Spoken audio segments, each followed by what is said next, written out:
आज लोकसभा में प्रदूषण पर बहस होनी थी। यह बहुत बड़ा दिन था। यह अलग बात है कि नहीं हो पाई, लेकिन आज का दिन प्रदूषण पर बहस करने के लिए रखा गया था। लेकिन संसद में प्रदूषण के मुद्दे को उठाने वाले राहुल गांधी आज खुद ही देश में मौजूद नहीं है।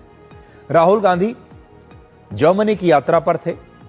वहां उन्होंने गाड़ियां बनाने वाली मशहूर जर्मन कंपनी BMW के एक शोरूम और प्लांट का दौरा किया। राहुल गांधी ने यहां भी वही गलती की जो अपनी हर विदेश यात्रा के दौरान वो करते हैं। यहां भी वो विदेशी भूमि पर खड़े होकर, एक विदेशी कंपनी के प्लांट में खड़े होकर भारत की आलोचना कर रहे थे। वो भारत की लोकसभा में लीडर ऑफ ऑपोजिशन हैं, यानी नेता प्रतिपक्ष हैं। लेकिन इसका मतलब यह नहीं है कि किसी दूसरे देश में जाकर भी वो एक विपक्षी नेता की भूमिका निभाएं और मोदी सरकार की आलोचना करने के चक्कर में भारत की कमियां निकालने लगे।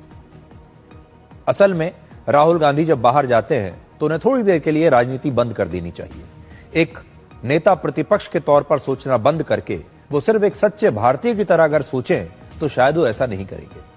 कांग्रेस पार्टी ने खुद सोशल मीडिया पर राहुल गांधी की इस जर्मनी यात्रा का वीडियो पोस्ट किया है, जहां वो BMW के प्लांट में दिखाई दे रहे हैं, शोरूम में दिखाई दे रहे हैं। और राहुल गांधी इस वीडियो में कह रहे हैं कि भारत में प्रोडक्शन और मैन्युफैक्चरिंग गिर रही है, जिसे ठीक करने की जरूरत है। आगे बढ़ने से पहले आप राहुल गांधी का ये वीडियो देखिए। We went and saw the BMW factory. Fantastic experience. And I was particularly excited to see that they've got a 450cc bike that TVS has made with them. So I think that's going to do well. Good to see that Indian flag is flying there. India needs to start producing. Production is the key for the success of any country. And our manufacturing is declining. It should actually be going up.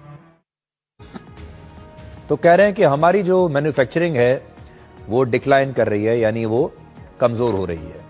इस दौरान राहुल गांधी को वहां कुछ भारतीय भी मिले, जिन्होंने भारत के लोग जो वहां पर थे उन्होंने कुछ फोटो भी खिंचवाई उनके साथ। लेकिन राहुल गांधी भारत के लोगों के साथ फोटो तो खिंचवा रहे हैं, लेकिन वहां पर बात ऐसी कर रहे हैं जिससे हर भारतीय को शर्मिंदा होना पड़ेगा। राहुल गांधी का दावा है कि भारत में मैन्युफैक्चरिंग सेक्टर में गिरावट आ रही है। तो चलिए सबसे पहले आज हम इसी दावे का एक फैक्ट चेक करते हैं। सबसे पहले आपको बताते हैं कि ये मैन्युफैक्चरिंग सेक्टर होता क्या है, जिसके बारे में राहुल गांधी कह रहे हैं। आसान शब्दों में कहें तो जो सामान फैक्ट्रियों में बनते हैं वो सभी मैन्युफैक्चरिंग का हिस्सा होते हैं। किसी भी चीज का अगर हम निर्माण कर रहे हैं तो वो मैन्युफैक्चरिंग सेक्टर में है, जैसे इलेक्ट्रॉनिक्स, ऑटोमोबाइल, केमिकल, डिफेंस और फार्मा जैसे उद्योगों को मैन्युफैक्चरिंग सेक्टर में शामिल किया जाता है। हमारे देश में पिछले 10 वर्षों में इनमें से कुछ उद्योगों का कैसा प्रदर्शन रहा है, कुछ आंकड़े आपको दिखाते हैं। सबसे पहले इलेक्ट्रॉनिक गुड्स की बात करते हैं। वर्ष 2014 में जब यूपीए सरकार हटी, तब हमारे देश में करीब 2 लाख करोड़ रुपए के इलेक्ट्रॉनिक्स के सामान का उत्पादन हुआ था। 2 लाख करोड़। और वर्ष 2024 में यह उत्पादन बढ़कर 11 लाख करोड़ रुपए से ज्यादा का हो चुका है। वर्ष 2014 में 38,000 करोड़ रुपए के इलेक्ट्रॉनिक्स के सामानों का निर्यात हुआ था और 10 वर्षों में यह बढ़कर 3 लाख करोड़ रुपए से ज्यादा हो गया। इससे आप पिछले 10 वर्षों का फर्क समझ सकते हैं। 760% की वृद्धि। आज पूरी दुनिया में मोबाइल फोन बनाने में भारत दूसरे नंबर पर है। वर्ष 2014 में हमारे देश में मोबाइल फोन बनाने की केवल 2 फैक्ट्रियां थी और 10 वर्षों में यह संख्या बढ़कर 300 हो चुकी है।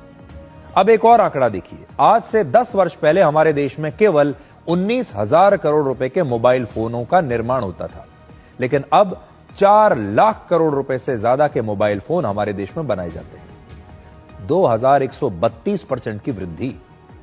हमारे देश में न केवल मोबाइल फोन का उत्पादन बढ़ा, बल्कि एक्सपोर्ट्स में भी कई गुना वृद्धि हुई है। 2014 में हमारे देश से सिर्फ 1500 करोड़ रुपए के मोबाइल फोन एक्सपोर्ट हुए। 10 वर्षों में मोबाइल फोन एक्सपोर्ट का यह आंकड़ा बढ़कर अब 2 लाख करोड़ रुपए तक पहुंच गया है। 1500 करोड़ और आज 2 लाख करोड़। आज मोबाइल फोन एक्सपोर्ट करने के मामले में भारत दुनिया में तीसरे नंबर पर है। अमेरिका को स्मार्टफोन निर्यात करने में भारत ने चीन को भी पीछे छोड़ दिया है। मैन्युफैक्चरिंग सेक्टर का एक और बहुत बड़ा हिस्सा है डिफेंस सेक्टर। पिछले वर्ष 2014 में हमारे देश में 46,429 करोड़ रुपए का रक्षा उपकरण का उत्पादन हुआ था। 10 वर्षों में यह बढ़कर अब 1,27,000 करोड़ रुपए हो चुका है। हमारे देश में ऑटोमोबाइल सेक्टर में भी लगातार वृद्धि हुई। वर्ष 2014 में 2,15,00,000 गाड़ियों का उत्पादन हुआ, निर्माण हुआ, और वर्ष 2024 में यह बढ़कर 3,10,00,000 गाड़ियों तक पहुंच चुका है। यहां भी 44% की वृद्धि है। हमारे देश में औद्योगिक उत्पादन कैसे बढ़ रहा है, अब इसे समझिए, और इसके लिए आप इंडस्ट्रियल प्रोडक्शन का यह आंकड़ा देखिए। IIP यानी इंडेक्स ऑफ इंडस्ट्रियल प्रोडक्शन हमारे देश की आर्थिक मजबूती को दिखाता है। पिछले 10 वर्षों में हमारे देश में लगातार औद्योगिक उत्पादन बढ़ा। स्टील, सीमेंट और रिफाइनरी जैसे सेक्टर बहुत अच्छा प्रदर्शन कर रहे हैं।